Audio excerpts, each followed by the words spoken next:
Imagine a force so powerful, it can shift global weather patterns and rewrite the fate of ancient civilizations.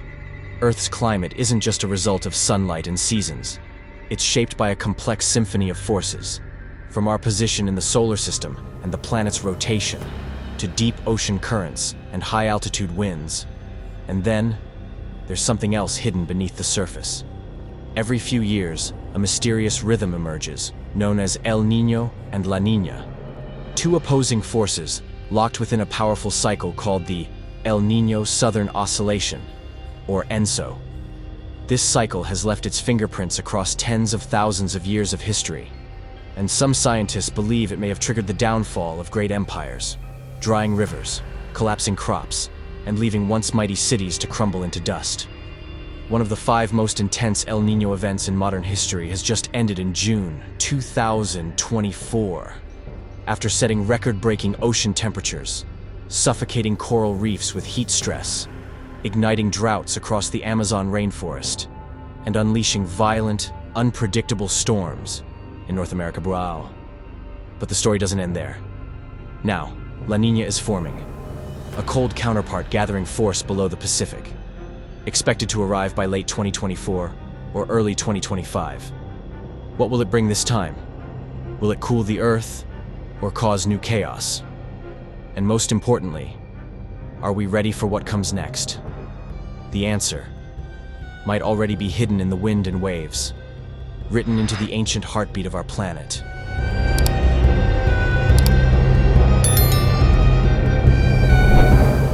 Join me as we take a look at our changing planet, the ENSO, and what La Niña will do to Earth. Our previous video about El Niño explored one side of a global cycle that typically takes between 2 to 7 years to swing from one extreme to the other. These El Niño and La Niña episodes usually last 9 to 12 months, but can last for several years. In this video, we will take a closer look at how this cycle works, what neutral periods are, and what might happen as we head into the opposite extreme of La Niña in the coming months.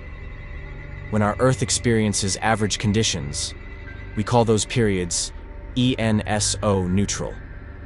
But every few years, fluctuations in wind and ocean surface temperatures can signal the beginning of an El Niño or La Niña event, and a departure from Earth's normal conditions.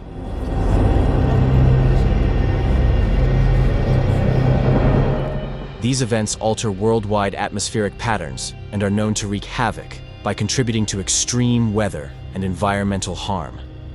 Imagine we're on the International Space Station orbiting Earth. From here, we can see our planet's spherical shape, and as you might expect, sunlight affects the Earth's surface unevenly. More light and heat reaches Earth at the equator where sunlight strikes most directly, compared to the poles where sunlight reaches our planet at a low angle. In the same way that a hot air balloon rises, or hot steam rises over a pot of boiling water, the same thing happens along the equator. Direct sunlight warms up the air, and that hot, moist, low-pressure air rises up into the atmosphere.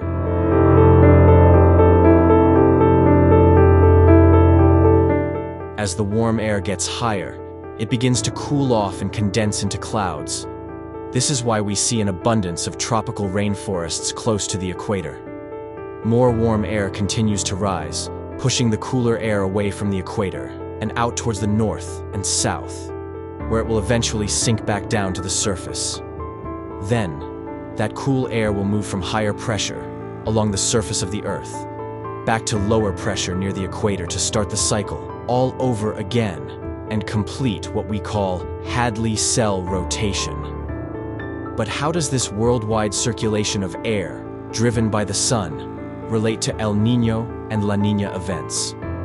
The surface winds created by these Hadley cells are deflected towards the equator due to the Earth's rotation, a phenomenon we call the Coriolis effect. If you found this video helpful, don't forget to like and subscribe to support the channel.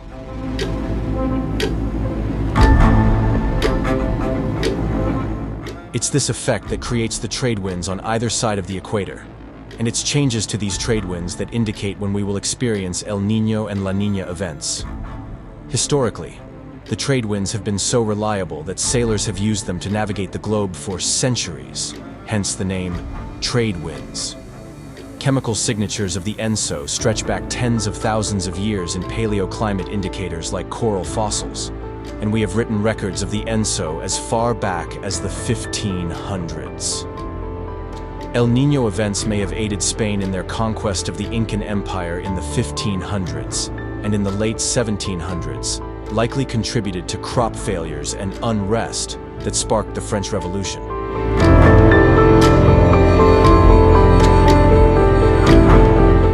Despite this long record of ENSO activity and the massive impact it has on worldwide weather and environments, it wasn't until the 20th century that we finally started to understand the mechanisms behind it. The first defining breakthrough came in the 1920s, when a British scientist named Sir Gilbert Thomas Walker set out to better understand the strength of monsoons in India. In his search for a way to predict monsoon strength, he ended up documenting the Southern Oscillation, a repeating shift in air pressure that happens across the equatorial Pacific Ocean. This oscillation was part of another large-scale air circulation that had not been documented before, and was later named the Walker Circulation.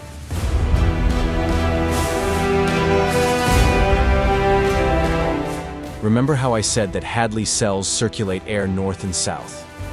The Walker Circulation is just like Hadley cells, except instead of moving air north and south, the Walker Circulation moves air to the east and west over the equatorial Pacific. And instead of being driven by sunlight, the Walker Circulation is guided by the easterly trade winds and ocean temperature. It would be 60 more years before scientists were able to connect these changes in air pressure over the Pacific with the alternating pattern of warm and cool surface water in the Pacific. Combined, these make up what we now know as the El Niño Southern Oscillation, ENSO.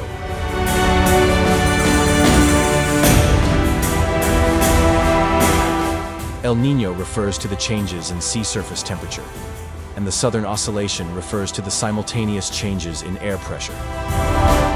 Unlike Hadley cells that reliably move air north and south, the equatorial Walker Circulation is not consistent and can experience colossal shifts as part of the Southern Oscillation.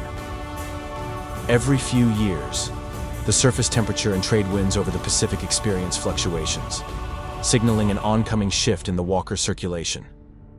In turn, these shifts, which we refer to as El Niño or La Niña events, can upset the balance of weather and ecosystems over the entire Earth. So what happens to the Earth during each of these? During neutral ENSO periods, the sea surface temperature and trade winds are near average conditions.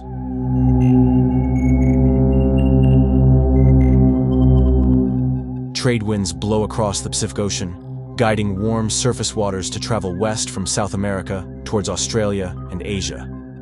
As that warm surface water moves west, it makes way for deep, cooler waters to rise up in its place.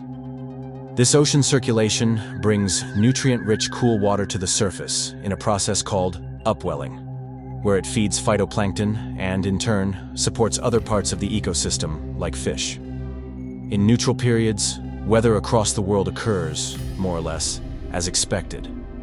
This can include normal hurricane development in the Atlantic and average monsoon rainfall across Southeast Asia. Walker Circulation drives columns of warm, moist air to rise above Southern Asia, Northern South America, and Middle Africa. So it's no coincidence that these three regions are where we see a concentration of vast, lush rainforests. Subscribe now to stay updated with the latest discoveries about our amazing planet.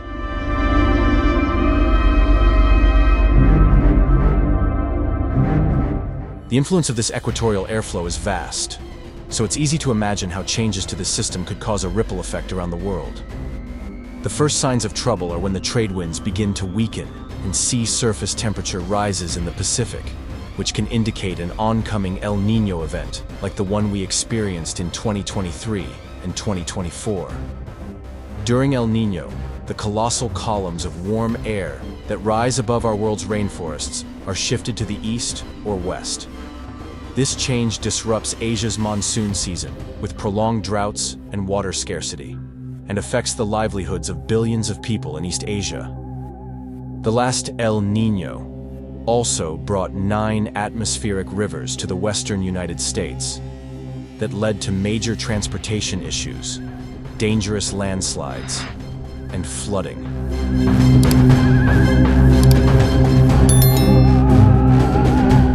You can think of an atmospheric river like a river of moisture streaming through the air. When these atmospheric rivers reach land, they release all of that moisture, causing monumental precipitation. Everywhere on Earth, this shift in water circulation is felt during El Niño. However, the changes you experience in your local weather conditions may be completely different from the changes another person sees in their local weather elsewhere on our planet. El Niño typically brings a reversal of the normal conditions for a given area. This is why places like East Asia or the Amazon rainforest, which typically get plenty of rain, will experience drought during an El Niño event, or why usually dry climates like Western North America will experience tremendous rainfall events.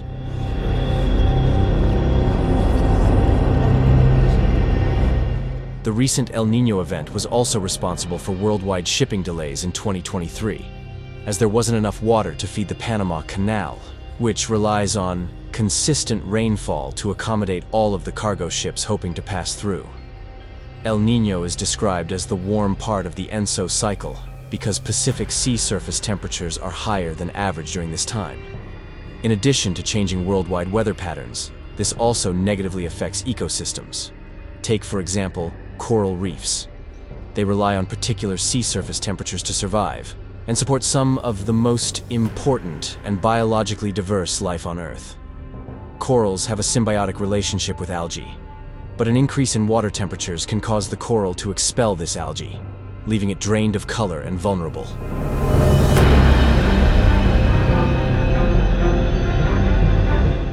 A reef can recover from this bleaching if conditions improve in time, but their risk of dying is high, and the last El Niño event was no exception.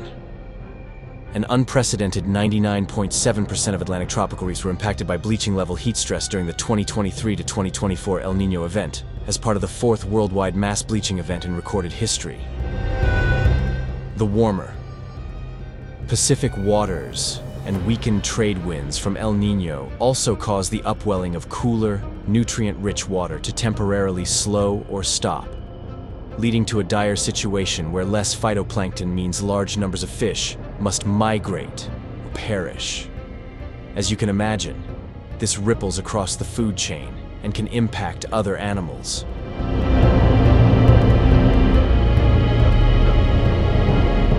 For coastal families and communities who rely on those fish for nourishment or income, this El Niño effect can be devastating.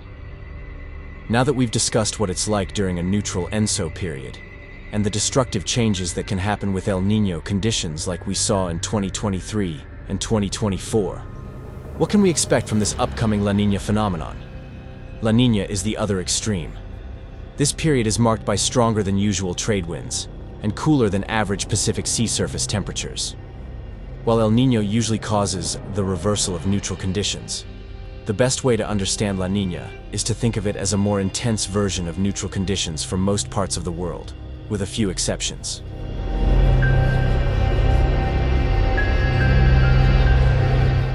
During La Niña, the neutral columns of rising warm air above South Asia and Eastern North America become more pronounced, while the typical column of warm air above Africa reverses. Just as your experience of El Niño is highly dependent on where you are located, the same is also true of La Niña. As of August 2024, the U.S. National Oceanic and Atmospheric Administration predicts a 66% chance that La Niña will develop between September to November of 2024, and a 74% chance it will last well into the Northern Hemisphere's winter of 2025 to 2026. And as of this video, models are predicting a roughly 50% chance that this La Niña event will peak at a moderate strength.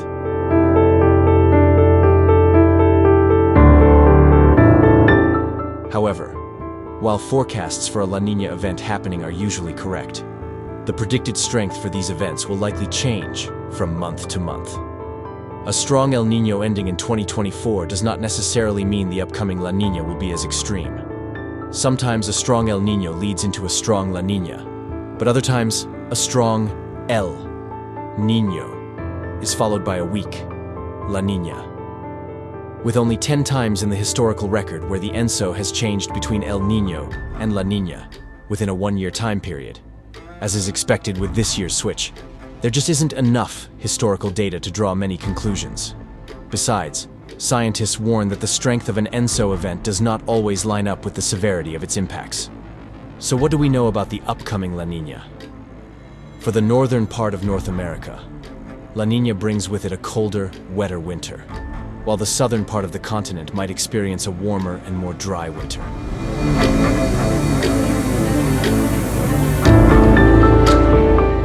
And notably, La Niña will increase the likelihood of a more active hurricane season in the Atlantic, with the potential for more and stronger hurricanes.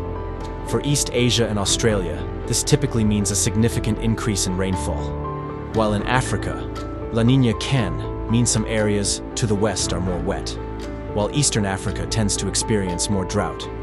The connection between ENSO and Europe isn't quite as clear, since the continent is farther from the source, but La Niña is expected to bring lower than average temperatures to Central and Western Europe, with less precipitation across the mainland this winter, and more precipitation to the north and south.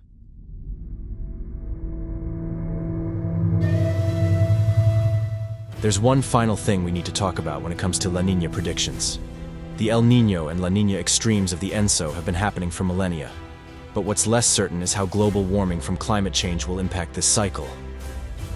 While we see short-term, localized temperature swings from ENSO, the all-over trend of global warming continues on an upward trajectory. This means we are entering uncharted territory. There's clear evidence that as our planet continues to warm from climate change, the occurrence of severe weather will escalate. But the ENSO is a complicated, worldwide, and in many ways, still an unpredictable phenomenon. Just in recent history, El Niño and La Niña events have become stronger and more frequent, leading to more droughts, floods, heat waves, wildfires, and severe storms, like we saw during the last La Niña event that lasted for 3 years, from 2020 to 2023. Exactly how global warming may impact the ENSO cycle is unclear, but we do know that climate change is likely to amplify that too.